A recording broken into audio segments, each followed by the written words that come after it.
কথা ফেলে রেখে কোথায় গেলে তুমি? কোথায় গেলে? কোথাও যাইনি বাবা, তোর নিজের মধ্যে আমাকে খুঁজে নিস, ঠিক পাবি।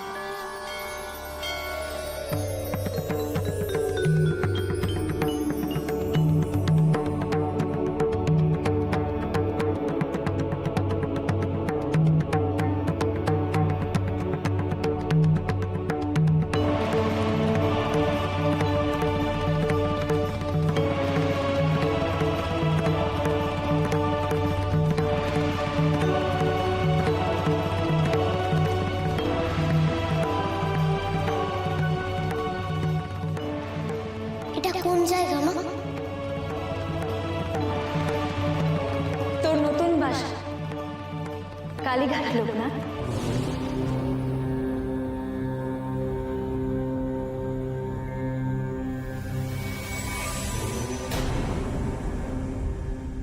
এই তো লোকনাথ। গুরুদেব, তাড়াতাড়ি আসো এখানে।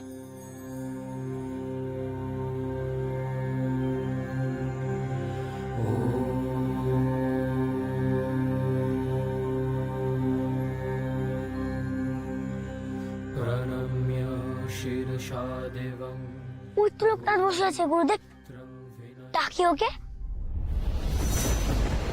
না বেনি, লোকনাথ এখন ধ্যানস্থ, ওকে বিরক্ত করিস না।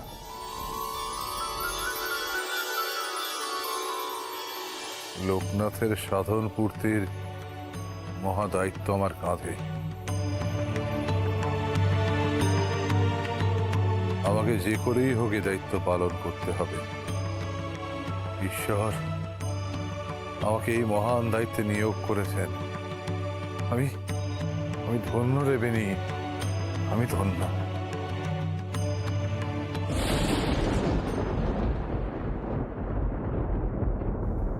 কোথায় তুমি মা? কোন মাকে খুঁজছিস রে লোকনাথ? মা যে বিশ্ব চরাচর জুড়ে রয়েছেন।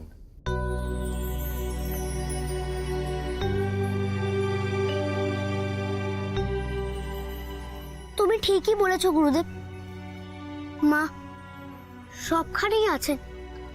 এই তো কিছুক্ষণ আগে আমি মাকে দেখলাম, ওই আসলে বসে। তারপর একে একে মহামায়া, তারা মা, কালী মা সবাই সবাই আমাকে দেখা দিল। ওরে লোকনাথ, তুই মহাভাগ্যবান রে, ভাই মায়ের এত রূপ নিজের চোখে দেখলি। লোকনাথ, তুই সব মাকে দেখলি? ইস, আমি যে কেন এলাম না তোর সাথে? জগৎ মাতার দর্শন আমিও কখনো এভাবে পাইনি। তবে কি শিবকল্প বলেই লোকনাথ মায়েদের এত প্রিয়, এত কাছের? কি হলো গুরুদেব, কি ভাবছো? চলো, আমাদের যে তাড়াতাড়ি কালীঘাটে পৌঁছতে হবে। আমার যে ওখানে অনেক কাজ। কিন্তু যেতে যেতে তো অন্ধকার হয়ে যাবে। হ্যাঁ লোকনাথ, সূর্য ঢলতে শুরু করেছে, খানিক বাদেই সন্ধ্যা নামবে। এই সময় অচেনা পথে বেরোনোটা ঠিক হবে না। তাহলে তাহলে আর কি, আজ রাতটা মায়ের চরণেই আশ্রয় নেব আমরা।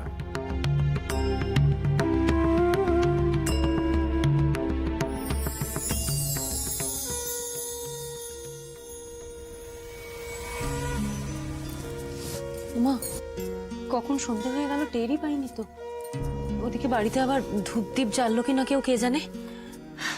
না না কমলা, তুমি এসো এবার। তোমার তো সারাটা দিন একে নিয়েই কেটে গেল। সত্যি, বাড়িতে একটা বাচ্চা থাকলে কোথা দিয়ে যে সময় কেটে যায় কে জানে। এসো এসো তারা মা, এসো। ওই দেখো, তোমার কোল ছাড়া হতেই কান্না। কি হয়েছে মা? তুমি কমলা মাকে যেতে দেবে না? যেতে দেবে না? এসো এসো এসো, নাও গো, এক বাটি কোলে নাও। তোমার কোলে না থাকলেই তার কান্না। এই যে যতক্ষণ তুমি আসোনি ততক্ষণ কেঁদে গেছে জানো, খায়ও নি। এ তুই আজ কি শুরু করলি বল দেখি? হ্যাঁ, এইভাবে কাঁদলে চলবে? আমাকে বুঝি বাড়ি যেতে দিবি না? হুম, দুষ্টু মেয়ে। তোমার কোল ছেড়ে তো এক মুহূর্তের জন্য থাকে না গো আমাদের তারা। দিদির না হয় শরীর খারাপ, আমার কাছেও আসতে চায় না। আর ওদিকে কেশব, ও তো আমাকে ছাড়া রাতে ঘুমোবেও না। বলি কমলা, ওকে ঘুম না পারিয়ে যেও না লক্ষ্মীটি। এনো প্রসাদ না। ঠাকুরমশাই এসে গেছেন, আমি বরং উনাকে গিয়ে বলি তোমার আসতে একটু দেরি হবে। সেই ভালো, না হলে উনি আবার চিন্তা করবেন।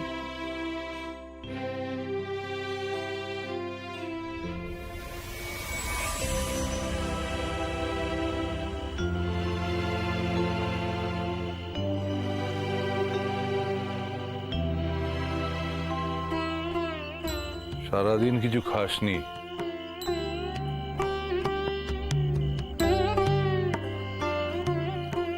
এবার তোদের রাতের খাবারের একটা ব্যবস্থা করতে হবে। হ্যাঁ গুরুদেব, সকালে যা হলো তারপর তো খিদের তেষ্টা ভুলেই গেছিলাম। ওই গরিব মানুষদের দুটো খাওয়া দিতে পেরে মন পেট সব আনন্দে ভরে গেছিল। ভাগ্যিস লোকটা তাকে দিল, কিন্তু এখন আমার আবার খিদে পেয়েছে। এই রাতে কেউ ভিক্ষে দেবে না বনে খাবার পাবো? পাবো রে পাবো। বন জঙ্গলে অনেক সময় বুনো আলু, গাছের কন্দ পাওয়া যায়, সেগুলো পেলে কুড়িয়ে খাবো। তবে তো ভালোই হলো গুরুদেব, চলো আমরা গিয়ে দেখি বাইরে বুনো আলু পাই কিনা।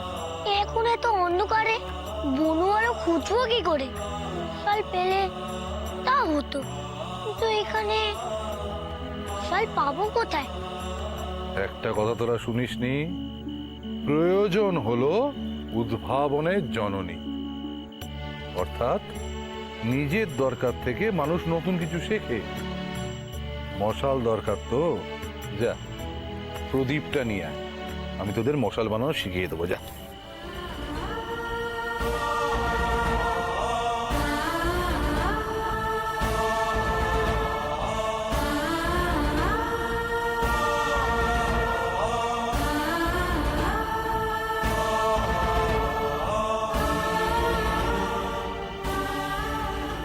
বেনি, আয় তো আমার সাথে, আয়।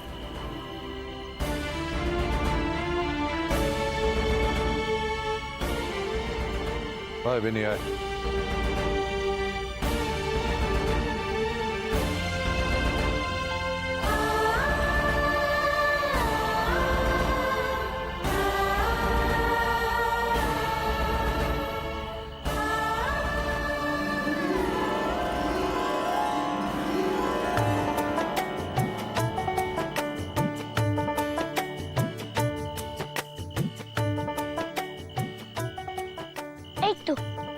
এই তো মশাল তৈরি হয়ে গেছে।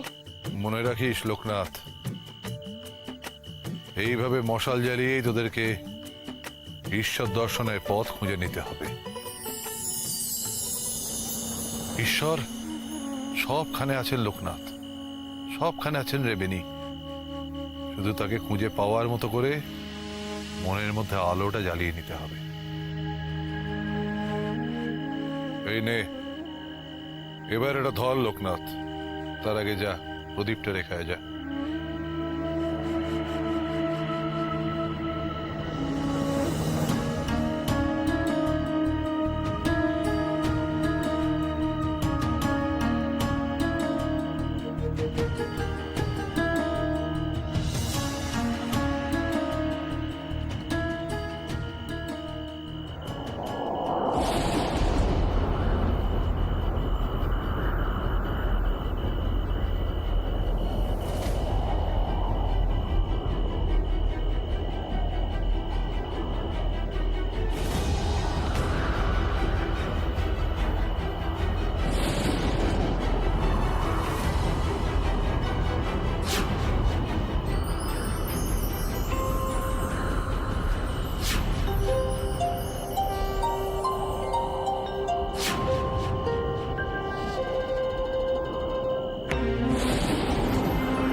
এখানে শিবলিঙ্গ এলো কি করে?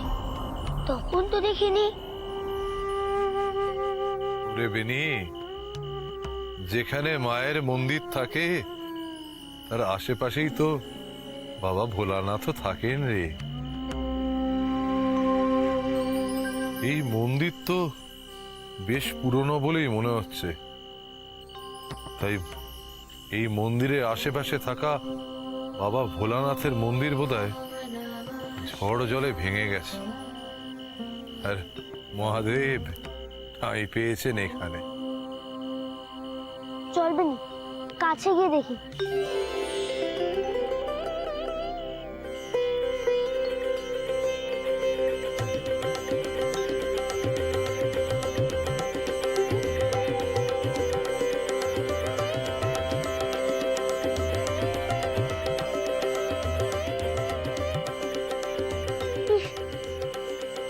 পাতায় কেমন ঢেকে আছে গুরুদেব, একটু পরিষ্কার করে দেব।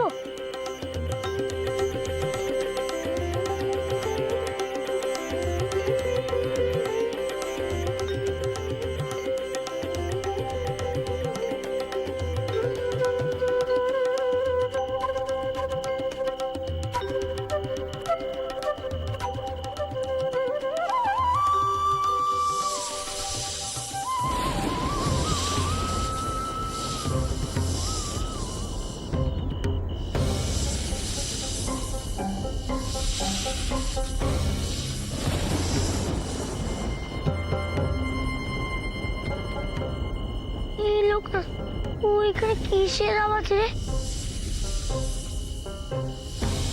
আমার তো মনে হয় ওই জঙ্গল থেকে আওয়াজটা আসছে। দাঁড়া, দেখছি।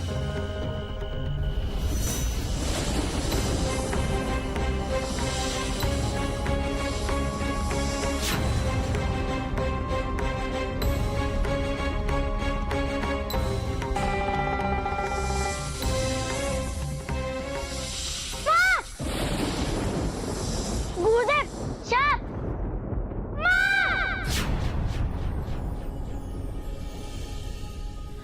লোকনাথের গলা মনে হলো না? লোকনাথ কোথায় এখানে? হ্যাঁ,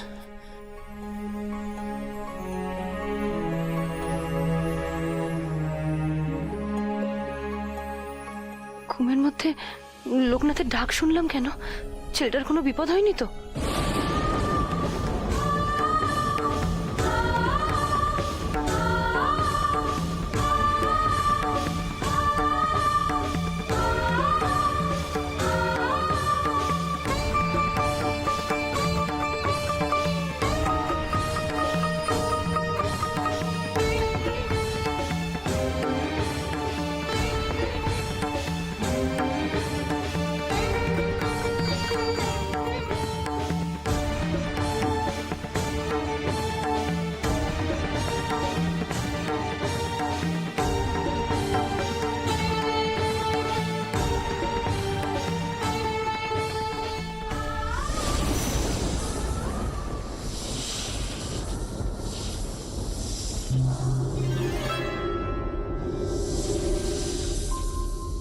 গুরুদেব, তুমি কিছু একটা করো, এই সাপটার থেকে লোকটাকে বাঁচাও।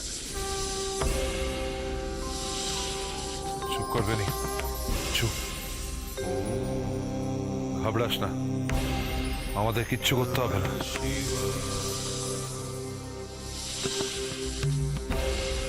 স্বয়ং শিব ও শম্ভু লোকনাথের সহায়, উনি ওকে রক্ষা করবেন।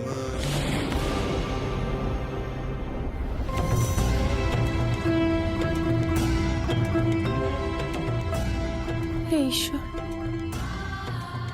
কেন আমি লোকনাথের ডাক শুনলাম না? তাহলে কি আমার ছেলেটার কোনো বিপদ হলো? ঠাকুর, ছেলেটা যে আমার নাগালের বাইরে, অনেক দূরে আছে সে। আমি চাইলেও যে এখন গিয়ে তাকে আগলাতে পারবো না। ঠাকুর, আমার ছেলেটা সব সময় তোমায় পুজো করে এসছে, নাওয়া খাওয়া ছেড়ে তোমার ধ্যান করে এসছে। তুমি একমাত্র ভরসা ঠাকুর, তুমি ওকে পারো বিপদের হাত থেকে রক্ষা করো আমার ছেলেটা।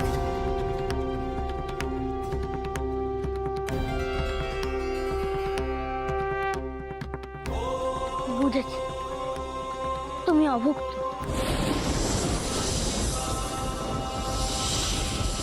অনন্ত নাগ রাজেন্দ্র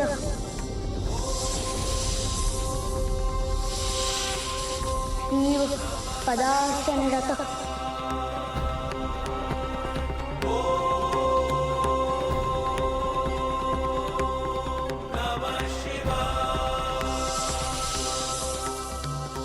महापाप विषम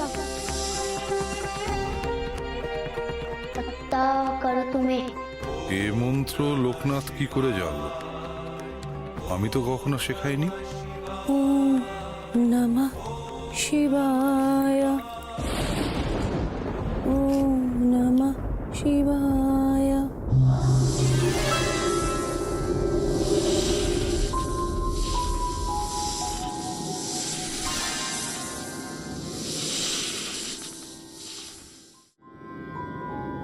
ওম নমঃ শিবায়।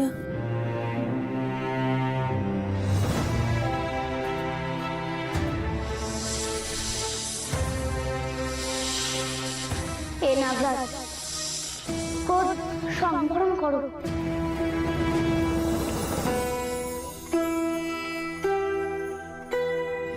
অনন্ত নাগরাজেন্দ্র শিবে পদার্চনে রত মহাপাপ বিশং হত্যা শান্তিমাশু কর তুমে।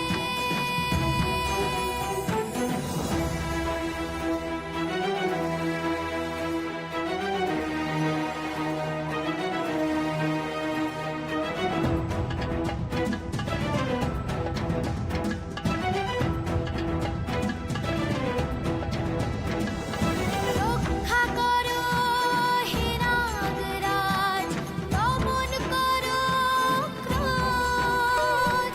তুমি বাঁচালে রইব বেঁচে, শান্ত হোক সব রোষ। তুমি বাঁচালে রইব বেঁচে, শান্ত হোক সব রোষ।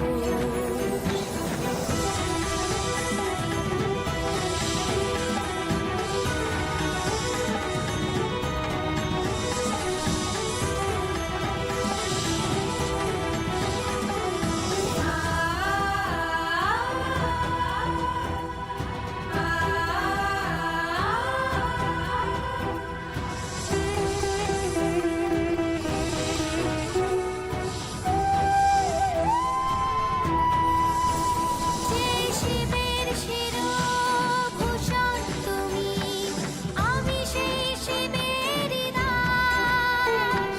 তার পায়েতে ঠাঁই নিয়েছি, কেন দেখাও ত্রাস? যে শিবের শিরোভূষণ তুমি, আমি সেই শিবেরই দাস। তার পায়েতে ঠাঁই নিয়েছি, কেন দেখাও ত্রাস?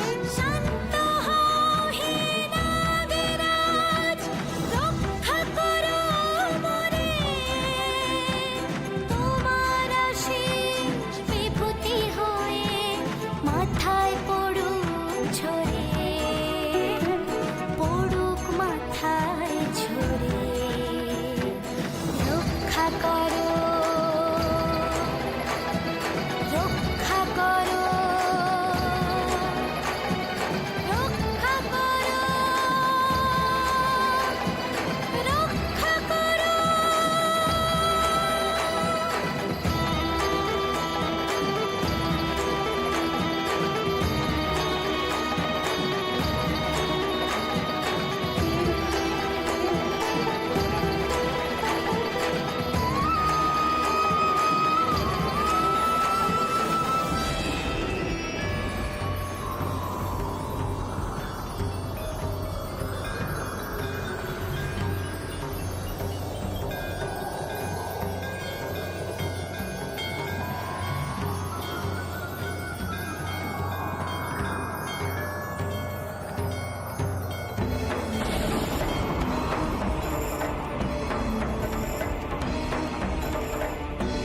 রূপরাজ